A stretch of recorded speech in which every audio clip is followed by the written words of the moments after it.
Hello everyone, I hope you're having a wonderful day. Today we're going to follow Jack and Tu Tien on a cold winter night that starts out warm and cozy until one small thing quietly changes everything. Tu Tien comes home late. Her phone is silent, and Jack's worry grows stronger than the winter wind. But when she finally returns, it's not just a simple delay. It's a hidden act of kindness on a slippery rural road that will touch your heart, while Jack can't shake the feeling that something else might be wrong. If you enjoy stories like this, don't forget to subscribe to the channel so you won't miss the next videos. Winter nights fell early in the countryside. By the time the last strip of daylight disappeared behind the trees, the small house looked like a lantern. Warm yellow light spilling into a yard that was otherwise pitch black. In the kitchen, Jack stood by the stove with his sleeves rolled up, moving with quiet focus. A bowl of fish sat on the counter. He added sliced onion, cracked pepper, and a pinch of salt, then rubbed the seasoning in carefully until the scent rose. Sharp, warm, comforting. He should have been enjoying it. Instead, he kept looking toward the window. Outside, there was no scooter light, no footsteps on gravel, only wind brushing the fence and the trees. Tu Tien still hadn't come home from the market. "She's taking too long," Jack whispered, trying to keep his voice calm. He checked his phone. No message. He called, ringing, then nothing. He tried again. Same silence. Jack set the phone down and forced himself back to work. If he stayed busy, maybe his mind would stop racing. He lined spring roll wrappers on the board, added filling, and rolled them into neat cylinders, one after another. The soft rustle of the wrappers was almost soothing, like a metronome for his nerves. In the corner near the wall, two brand-new portable gas stoves sat side by side, still shiny. Jack had bought them because he knew his wife. Tu Tien loved cooking outdoors in the cold. She said the fire made the food taste better. She said it felt like the kind of life she'd dreamed about. Simple, warm, real. At the store, he had tapped the metal and smiled to himself. "This one's really sturdy," he'd thought. Tu Tien will love it. Now, the stoves looked like gifts waiting for the right moment, while the moment itself kept getting later. The wind slipped through a thin crack near the door, cold enough to make Jack's shoulders tense. He adjusted the flame, warmed the pan, and kept prepping as if dinner could protect the house from worry. Then his phone rang. Jack grabbed it fast, heart jumping with hope. Not her, an employee from the company. "Boss Jack," the man said, excitement bubbling in his voice. "Min Hung Group contacted us. They want an in-person meeting." Jack froze for half a second. "Min Hung Group?" "Yes, boss. A strategic project. Massive. Several times bigger than our previous ones. They want to meet tomorrow morning." For a brief moment, Jack felt the room brighten. A project like that could be the turning point he'd been chasing. New reputation, bigger contracts, a stronger future for the company. But the hope didn't come alone. Anxiety followed right behind it, quick and heavy. Bigger projects meant bigger pressure, bigger risk, bigger money needed before the first brick even moved. He kept his voice steady. "Okay, schedule it. Send me the details tonight, scope, expectations, everything." "Yes, boss. I'll send it right away." The call ended, and the house fell quiet again. Jack stared at the phone, torn between two thoughts that wouldn't stop fighting each other. The opportunity waiting for him tomorrow, and the empty space by the door right now. He went back to the fish and mixed the marinade again, slower this time, as if being careful could calm his chest. He washed vegetables, chopped herbs, prepared dipping sauce. The chopping echoed softly through the kitchen, steady like a heartbeat. He checked the clock. Too late. He called her again, ringing, then silence. Jack swallowed, trying to keep panic from rising. He told himself she was fine. Maybe the market was crowded. Maybe she ran into a neighbor. Tu Tien always stopped to help people, even when it cost her time. But winter roads were slippery after dark, and the longer the silence lasted, the louder his imagination became.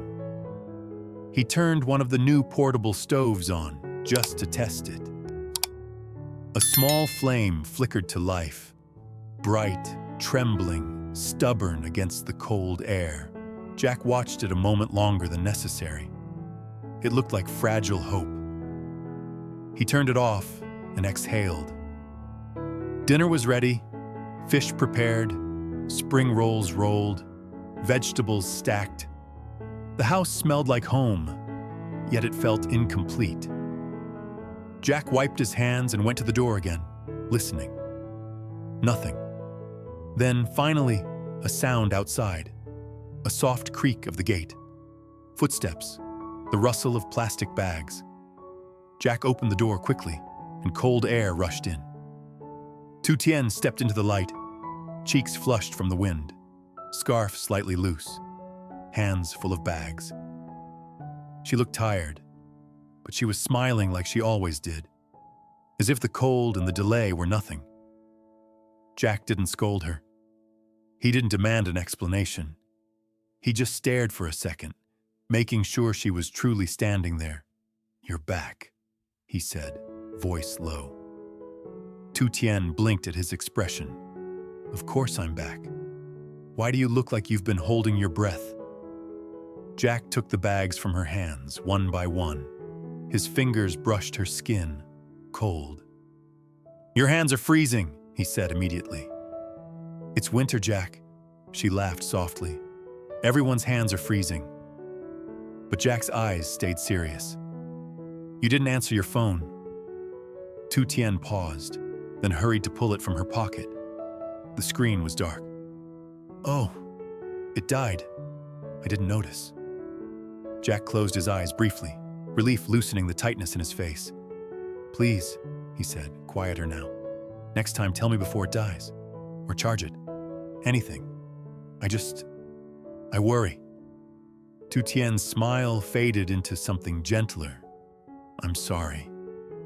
Jack nodded, accepting it, then guided her inside and shut the door against the wind. He pointed toward the corner. "I bought something for you." Tu Tien followed his gaze and saw the two portable gas stoves. Her eyes widened, and her face lit up brighter than the kitchen lamp. "You bought two?" she whispered, almost shy. Jack finally let a small smile stay. "So you can grill fish on one and fry spring rolls on the other. They're sturdy, perfect for winter."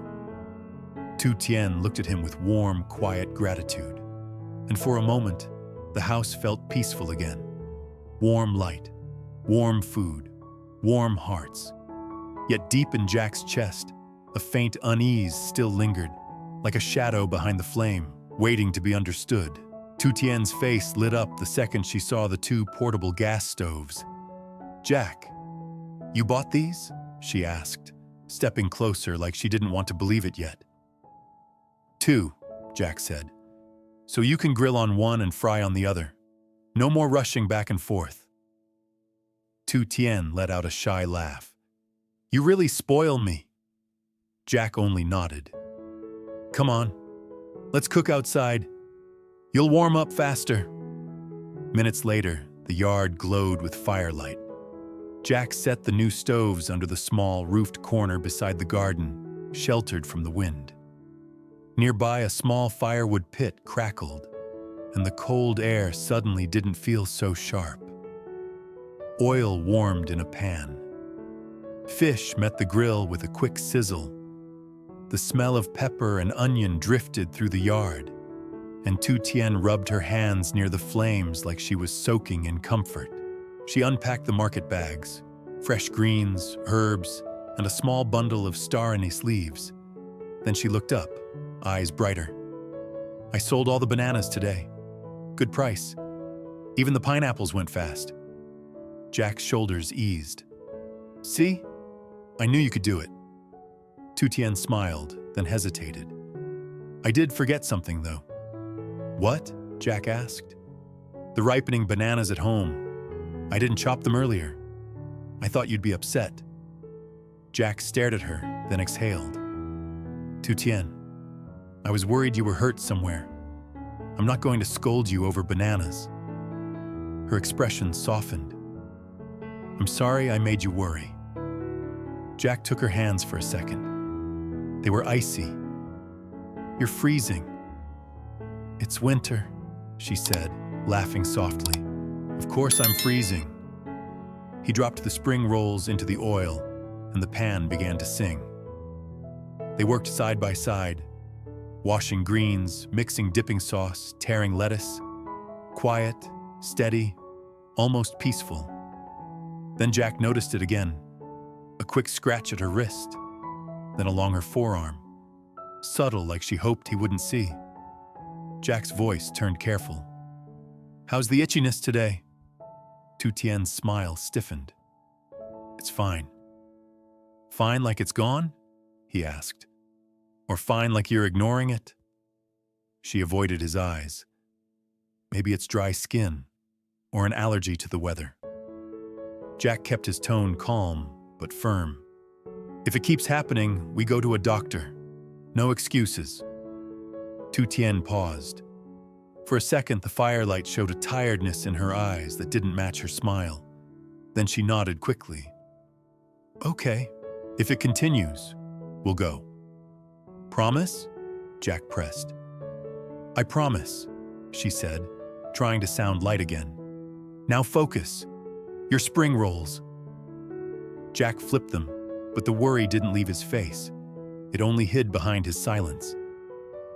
When everything was ready, they set the food on a small outdoor table near the fire.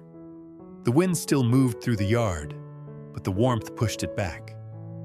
Steam rose from the fish and spring rolls, turning the cold air soft and hazy. Jack dipped a bite of fish into sauce and held it out. "Open." Tu Tien laughed. "I have hands." "Not tonight," he said, stubborn in the sweetest way. "Eat." She took the bite, then fed him back a spring roll. They smiled, chewing in comfortable silence, letting the fire do the talking. Tu Tien lifted a star anise leaf and smelled it. Her eyes went distant. "This smell, it reminds me of last year." Jack tilted his head. "Last year?" "That night we sat outside too," she said softly. "We didn't have much, but I felt rich because we had each other." Jack's expression warmed. "We're still here." "I know," she whispered, and her eyes glistened. "That's why it hits me." The firewood popped and sent a few sparks upward. Their shadows stretched long behind them, shifting with every flicker. Jack pulled the table a little closer to the heat. "Eat more. You get cold easily." Tu Tien nudged him. "And you have a big meeting tomorrow. You should rest." Jack nodded, the weight returning to his face. "Min Hung Group wants an in-person meeting. Strategic project. Bigger than anything we've done." Tu Tien's eyes widened. "But that's good news." "It is," Jack admitted. "But bigger means pressure, money up front, commitment." Tu Tien reached across the table and touched his hand. "You're not alone, Jack." He squeezed her fingers. "I just want us to be stable. I want you safe." "I want you healthy," she replied quietly. "Not just successful." For a moment they sat in silence, listening to the fire and the wind. Then Tu Tien lowered her gaze and spoke again, softer. "Jack, That's why I came home late. Jack's head lifted immediately. What happened? The road was slippery after the rain, she said. On the way back, I saw an old woman fall. She was carrying firewood and vegetables to sell. She went down hard. Jack's stomach tightened. Was she hurt? She was shaken, Tu Tien said. I helped her up and carried some of the wood. She kept apologizing the whole time. She swallowed, then continued. Her husband died early. One child works far away. The other is very sick, bedridden. Needs surgery, but they have no money. She's nearly 60 and still goes into the forest to gather firewood to survive. Jack's throat tightened. Tu Tien. I gave her what I earned today, she said quickly. All of it. Jack's eyes widened. All of it? She tried to refuse, Tu Tien whispered, voice trembling. But Jack, I'm young. I can still earn. She needs it more than I do. Jack looked at her for a long moment. Even while she was dealing with her own strange symptoms, she still chose to help someone else first. He reached across the table and covered her hand with his. I'm not angry, he said, voice low. I'm proud of you. But next time, if you stop on the road, you call me. Even if it's 1 minute. I just need to know you're safe. Tu Tien nodded, tears finally slipping. Okay, I will. The wind pushed smoke across the yard, and the flames flickered, throwing shadows that looked like worries moving quietly in the dark. But in the circle of warm light, Jack and Tu Tien sat close, hands overlapping, holding on to each other, trying to believe that warmth could last. On a bitter winter evening, Jack cooks under warm yellow light, marinating fish and rolling spring rolls while quietly staring into the dark yard. Tu Tien is late, and her phone won't answer. A call from an employee brings unexpected news. Min Hung Group wants an in-person meeting for a strategic project far bigger than anything before, filling Jack with hope and worries about capital. When Tu Tien finally arrives, they cook outside on the portable gas stoves Jack bought for her, sharing laughter, hot food, and tenderness. Jack gently questions her lingering itchiness and insists on seeing a doctor if it continues. Later, Tu Tien admits why she was delayed. She stopped to help an elderly woman who fell on a slippery road, and moved by the woman's hardship, gave away all her earnings to support the woman's sick child.